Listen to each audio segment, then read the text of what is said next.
بسم الله الرحمن الرحيم بسم الله الرحمن الرحيم الحمد لله رب العالمين والصلاة والسلام على أشرف الأنبياء والمرسلين سيدنا ونبينا ومولانا محمد وعلى آله وأصحابه أجمعين رب اشرح لي صدري ويسر لي أمري واحلل عقدة من لساني يفقهوا قولي. Ramazan ayı ilə əlaqədar dərslərimizi yarımçıq saxlamışdıq və əlhamdülillah Ramazan ayını bitirdik. Allah Azze və Cəllənin sonsuz rəhməti ilə dərslərimizi davam edirik. Və bugün də İbn Battah Əl-Ukbari Rahimahullahın İbanətü's Suğra əsərini oxumağa davam edirik və keçən dərslərimizdə bəzi məsələləri zikr etdik. Bidət üzərində, sonuncu dəfə bidət üzərində, bidətin təhlükəsi və bidət firqələr üzərində qaldıq və bugün də bunu davam edirik. Növbəti bənddə İmam Rahimahullah buyurur ki: "Və qalət Ayşə radiyallahu anha tələ Rasulullah sallallahu aleyhi və səlləm hazihil ayətə." Ayşə radiyallahu anha buyurdu ki, Allah Resulü sallallahu aleyhi və səlləm bu ayəni oxudu. Huvəl-ləzi ənzələ aleykel kitəbə minhu ayətun muhkəmətun hunna ummul kitəb və uxaru mütəşabihətun. فأما الذين في قلوبهم زيغ فيتبعون ما تشابه منه ابتغاء الفتنة وابتغاء تأويله. Allah Resulü sallallahu aleyhi ve sellem Ali İmran suresi 7. ayəsini oxudu. Allah Azze ve Celle buyurur ki: Sənə kitabı nazil edən odur. Onun bəzi ayələri möhkəmdir. Bunlar kitabın anasıdır. Digərləri isə mütəşabihdir. Qəlblərində xəstəlik olanlar fitnə çıxarmaq və yozmaq üçün mütəşabihlərə başvurarlar. Sonra ilə qavluhu ulul əlbəb və ağıl sahibləri ayəsinə qədər, ağıl sahibləri sözünə qədər Allah Resulü sallallahu aleyhi və səlləm oxudu. Ayədə nə deyilir? Mütəşabihlərə başvurarlar, halbuki onun təvilini yalnız Allah bilir. İman gətirənlər isə belə deyərlər, biz ona iman gətirdik, hamısı Rəbbimizin qatındandır. Yalnız ağıl sahibləri ibrət alar. Yalnız ağıl sahibləri ibrət alar. Qalət səmi'tu Resulullah sallallahu aleyhi və səlləm yəqul. Ayşə radiyallahu anhə davam edərək buyurur ki, Allah Resulü sallallahu aleyhi və səlləmin belə dediyini eşitdim. İzə rəaytumullezine yücadiluna fihi fehumullezine anillahu fehzuruhum. Allah Resulü sallallahu aleyhi və səlləm buyurdu ki, onun haqqında, yəni Quran haqqında mübahisə edənləri gördüyünüz vaxt bilin ki, onlar Allahın qəsd etdiyi kəslərdir. Quranın mütəşabihləri haqqında mücadilə etdiyini, cədəlləşdiyini gördüyünüz zaman, cədəlləşən kəsləri gördüyünüz zaman bilin ki, onlar Allahın haqqında bəhs etdiyi, yəni qəlblərində zeyğ olan kəslərdir, qəlblərində xəstəlik olan kəslərdir. Bu hədisi İmam Buxari və Müslim rəvayət etmişdir və Allah Resulü sallallahu aleyhi və səlləm buyurur ki, fəhsuruhum, onlardan uzaq durun. Səid İbn Cübeyr rahimahullah buyurur ki, onun mütəşabihinin arxasınca gedərlər. Yəni, mütəşabih Quran-ı Kərimdə insanlara qarışıq gələn ayələrdir. Mütəşabih hansı ayələrdir? Quran-ı Kərimdə insanlara qarışıq gələn ayələrdir. Hər firqə Qurandan bir ayə oxuyar və onun özləri lehinə olduğunu və onunla doğru yolda olduğunu iddia edərlər. İstənilən firqə öz firqələrini, öz məzhəblərini, öz əqidələrini dəstəkləmək üçün Quran-ı Kərimdən ayə tapa bilərlər, dəlil tapa bilərlər və onu hər bir ayəni oxuyarlar və öz lehlərinə olduğunu iddia edərlər. Onunla özlərinin doğru yolda olduğunu zənn edərlər. Məsələn, Həruriyyənin arxasınca düşdüyü Quranın mütəşabihlərindən biri bu ayədir. Səid İbn Cübeyr davam edərək buyurur ki, Həruriyyənin, yəni xavaricilərin arxasınca düşdüyü Quranın mütəşabihlərindən biri bu ayədir. فَمَنْ لَمْ يَحْكُمْ بِمَا أَنْزَلَ اللّٰهِ فَأُولَٰئِكَ هُمُ الْكَافِرُونَ. Kim Allah'ın nazil etdiyi ilə hökm verməzsə, o kafirdir. Onlar kafirlərdir. Maide surəsi 44-cü ayə. Onlar bu ayədən sonra, bundan sonra onlar Rəblərinə ortaq qoşarlar, ayəsini oxuyarlar. Yəni, xavariclər bu ayəni gətirərlər, sonra da arxasınca Ənam surəsi 1-ci ayəni gətirərlər, deyərlər ki, bunlar Rəblərinə ortaq qoşarlar və arxasınca deyərlər ki, hakimin haqqı olmayan bir hökmlə hökm etdiyini gördükdə, bu kafir oldu, kafir olan da Rəbbinə şərik qoşmuşdur. Bu səbəblə də bu ümmət müşrikdir deyərlər. Yəni, hər hansı bir xəlifə, hakim, yəni söhbət xilafətdən gedir, hakim, şəriətlə hökm verən bir hakim hər hansı bir məsələdə nəfsinə uyaraq və ya xəta edərək şəriətlə hökm verməzsə, şəriətin hər hansı bir hökmünü iptal edərsə, xavaricilər nə edər? Yəni şəriətin hökmünü tamamilə dəyişəndən, özünü tamamilə başqa qanunlar qoyandan getmir söhbət. O kəsdən ki, şəriətlə hökm verir, amma bəzi məsələlərdə nəfsinə uyaraq və yaxud rüşvət alaraq şəriətin hökmünü dəyişir, ləğv edir. Xavaricilər nə deyərlər? Bu kafir oldu. Bu kafirdirsə, hakim kafirdirsə, deməli ona tabe olanlar da kafirdir və beləliklə bütün ümmət müşrikdir. Bütün ümmət kafirdir və belə deyərlər. Beləliklə xuruc edərlər və gördüyün şeyləri edərlər. Çünki onlar bu ayəni səhv təvil etdilər. Əyyub Əs-Səxtiyani rahimehullah buyurur ki, həva əhlindən mütəşabihləri əsas alaraq mübahisə etməyən birisini bilmirəm.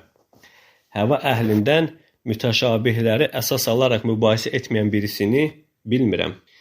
Yəni ki, qardaşlarım, bu olduqca təhlükəli, olduqca insanı Allah Əzzə və Cəllənin dinindən, Allah Əzzə və Cəllənin şəriətindən, İslamdan uzaqlaşdıra biləcək ən təhlükəli məsələlərdəndir.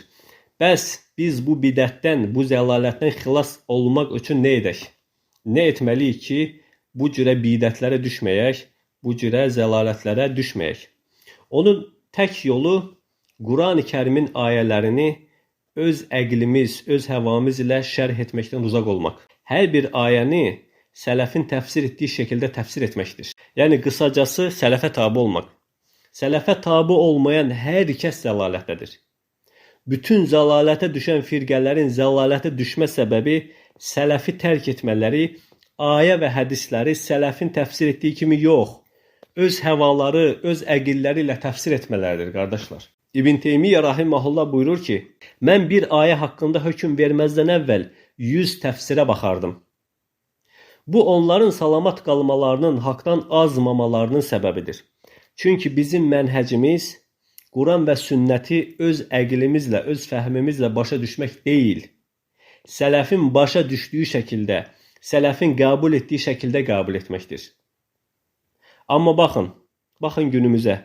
İndiyə qədər bir təfsir oxumayan kəslər belə istənilən məsələ haqqında elə hökmlər verirlər ki, dəhşətə gəlirsən.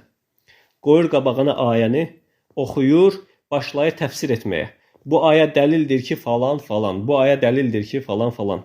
Ayəni gətirir, arxasınca öz çirkin əqidəsini, batil məzhəbini sırıyır. Odur ki, istənilən firqə öz əqidələrini dəstəkləmək üçün Qurandan ayə tapa bilər. Əsl olan ayənin olması deyil, əsl olan ayənin sənin məzhəbini dəstəkləyib dəstəkləməməsidir. Adam möhkəm nədir, mütəşabih nədir, qəti xəbəri yoxdur. Təfsir üsulundan bir səhifə belə oxumayıb. Ayəni təfsir edir və belə deyir. Bu açıq ayədir, bu qəti ayədir, bu möhkəm ayədir. Soruşursan ki, bu ayənin möhkəm olduğunu necə isbat edə bilərsən? Üsul təfsir elmindən qaydalara əsaslanaraq edə bilərsənmi? Yox.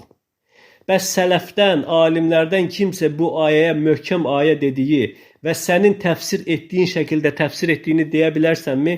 Xeyr. Demək ki, danışdığın şey artıq həvadır. Artıq sən sələfin yolundan çıxmısan, bidət yolunda iti addımlarla addımlamaqdasan. Odur ki, qardaşlarım, sələfə tabe olmaq, sələfin yolu üzərində sabit qalmaq vacibdir. Quran-ı Kərimi, Quran və sünnəni öz əqlimizlə yox, sələfin şərh etdiyi şəkildə, sahabə, tabein və onlara ən gözəl şəkildə tabe olanların şərh etdiyi şəkildə, təfsir etdiyi şəkildə təfsir etmək, onların yolunu izləmək lazımdır ki, salamat olaq. Gündə bir məzhəbə, gündə bir əqidəyə düşməyək, gündə bir ideya özümüzdən kəşf etməyək, gündə bir ağla tabe olmayaq. Sonra növbəti bənddə İmam rahimehullah buyurur ki, və qalə sallallahu aleyhi və səlləm, mə dallə qovmun bə'də hudə kənu aleyhi illə utul cədəl.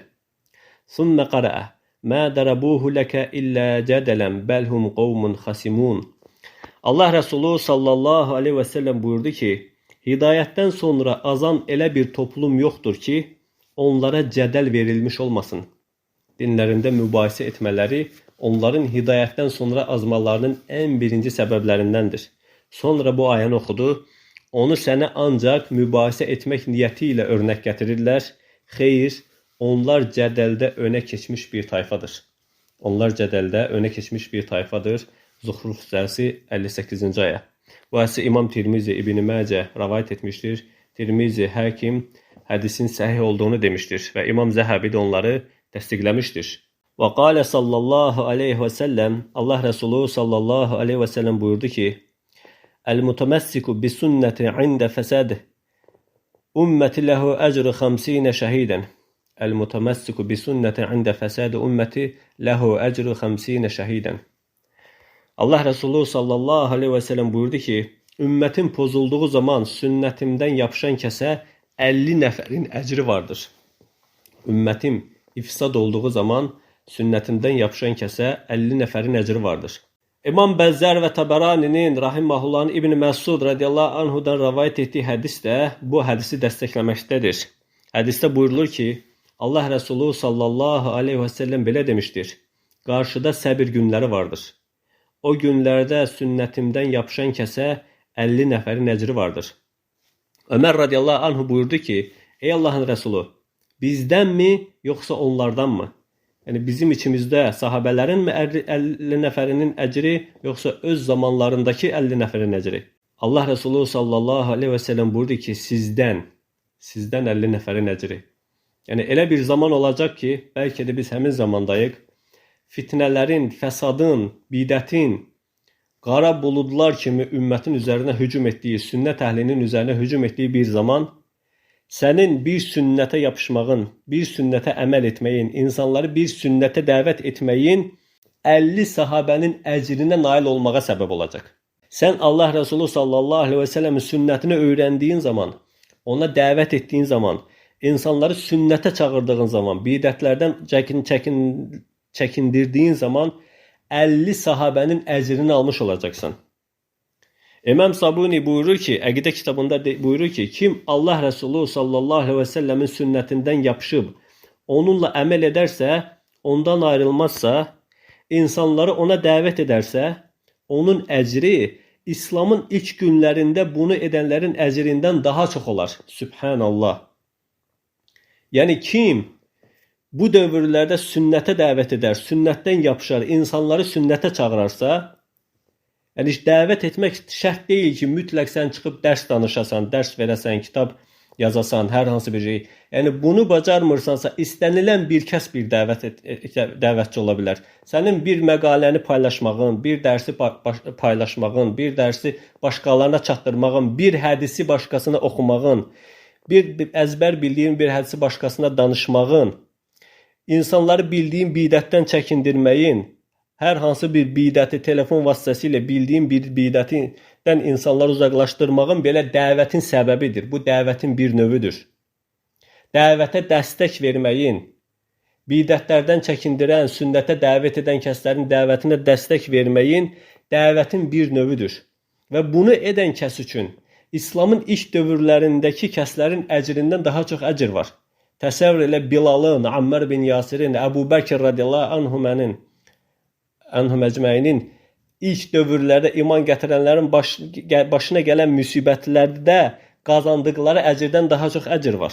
Və arxasınca buyurur ki, çünki Allah Resulü sallallahu aleyhi və səlləm bu kəs haqqında 50 nəfərin əcri var demişdir. O bunu ümmət ifsad olduğu günlərdə sünnət ilə əməl edən və sünnətə çağıran kəs haqqında söyləmişdir.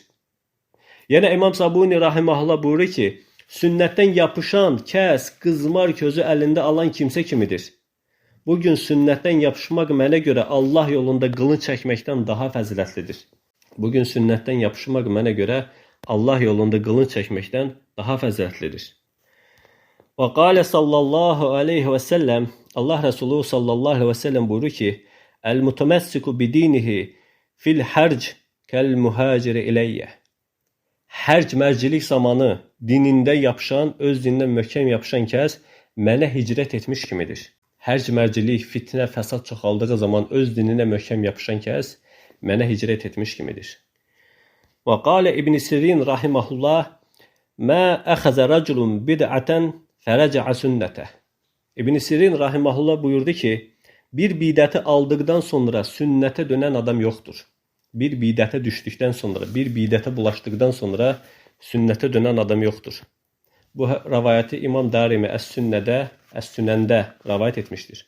Səllam bin Mütinin belə dediyi rivayet olunur. Bir nəfər Əyyub Əs-Səxtiyaniyə dedi ki, ey Əbu Bəkir, Amr bin Übeyd görüşündən dönüb. Amr bin Übeyd bir bidət ihdas etmişdir, bidət çıxartmışdır. Əyyub Əs-Səxtiyanın yanına gələrək deyirlər ki, Amr bin Übeyd görüşündən dönüb, artıq həmin bidətdən geri dönüb. Əyyub Əs-Səxtiyani rahimehullah buyurur ki, xeyr, dönmədi. Həmən adam deyir ki, dönüb, ey Əbu Bəkir, dönüb. Əyyub Əs-Səxtiyani 3 dəfə xeyr, dönmədi deyir. Və arxasınca buyurur ki, sən Allah Rəsulü sallallahu aleyhi və səlləmin bu sözünü eşitmədinmi? Onlar oxun yaydan çıxdığı kimi dindən çıxacaqlar, ox geri qayıtmadıqca dinə qayıtmazlar. Fadl bin Ziyad rahimehullah buyurur ki, Əbu Abdullah'a dedilər ki, Əş-Şirak tövbə edib qayıdıb. Əş-Şirak, o da bidətçilərdən biri, bir bidət ihdas edənlərdən biri. Fadl bin Ziyada deyirlər ki, Əbu Abdullah'a deyirlər ki, tövbə edib qayıdıb. Əbu Abdullah İmam Əhməddir. O isə cavab verir, bunlar tövbə etməzlər. Əyyubun da dediyi kimi onlardan biri çıxdığı zaman bir daha geri dönməz. İmam Əvzai rahimehullah bidət əhlinə belə demişdir. Siz bir bidətdən döndükdə mütləq ondan daha təhlükəli bidətə sarılırsınız. Siz bir bidətdən döndükdə mütləq ondan daha təhlükəli bidətə sarılırsınız. Həqiqətən qardaşlar, yəni bunu günümüzdə görürük. Bir nəfər bir bidət ihdas edir, eşidirsən ki, filan kəs filan görüşdə düşüb, əmin ol ki, o getdi. Əmin ol ki, onun arxasınca nələr gələcək. Bir də eşidirsən ki, haralara gedib çıxıb. Kiçik bir məsələdə bir görüşə dönmüşdü, hər hansı bir məsələdə fikrindən dönmüşdü, sələfin məzhəbindən kənara çıxmışdı. Bu kənara çıxmaq onu o qədər zəlalətlərə apardı ki, onun artıq geri dönmək, rucu etmək ehtimalı qalmayıb. Qala Amir ibn Abdullah, "Ma ibtada'a raculun bid'atan illa ata gadan bima yunkiruhu alayhi al-yawma." Amir ibn Abdullah rahimehullah buyurur ki, kim bir bidət çıxararsa, bugün o bidətə söykənərək inkar etdiyi şeyi sabah müdafiə etmişdir. Kim bir bidət çıxararsa, bugün o bidətə söykənərək inkar etdiyi şeyi sabah müdafiə etmişdir. Bugün belə deyir, sabah başqa cür şey deyir. Bugün belə deyir, sabah tamamilə başqa şey deyir. Bugün müdafiə etdiyi şeyi sabah inkar edir, o bir gün inkar etdiyi şeyi sabah müdafiə edir. Nə üçün? Çünki artıq qəlbində zeyğ var, qəlbi xəstədir. Artıq qəlbi şübhə ilə, vəsvəsə ilə dolmuşdur. Bidət əhlinin qəlbi əsla və əsla salamat, səlim qala bilməz. Bidət əhlinin qəlbi mütləq şübhələrlə, şəklərlə, zeyğlə doludur. Nə üçün? Çünki həmişə dediyim kimi, bidətin təməli yoxdur. Bidətin təməli yoxdur ki, o havada uçan bir yarpaq kimidir. O külək onu istədiyi tərəfə yelləyəcək. Onun qəlbi havada uçan bir yarpaq kimidir. Onun qəlbi heç bir təmələ söykənmir. Havada uçan yarpaq kimi külək onu istədiyi tərəfə yelləyəcək, istədiyi tərəfə uçurdacaq. İnşallah bununla kifayətlənək. Qardaşlar, Allah Əzzə və Cəllə bizi onun dininə, onun Rəsulunun sünnətinə möhkəm yapışan qullarını eləsin. Allah Əzzə və Cəllə bizi sünnətdən möhkəm yapışan, sünnətə davam edən və insanları sünnətə dəvət edən qullarını eləsin. Bizi bidətdən və bidət əhlindən uzaq etsin. İnşallah gələn dərsimizdə bidət əhli ilə oturub durmaq, bidət əhli ilə qarışmağın təhlükəsi haqqında sələfin sözlərini oxuyacağıq. Subhanəkə Allahumma və bihamdik əşhədu ən la ilahə illə əntə əstəğfiruka və etûbu ileyk.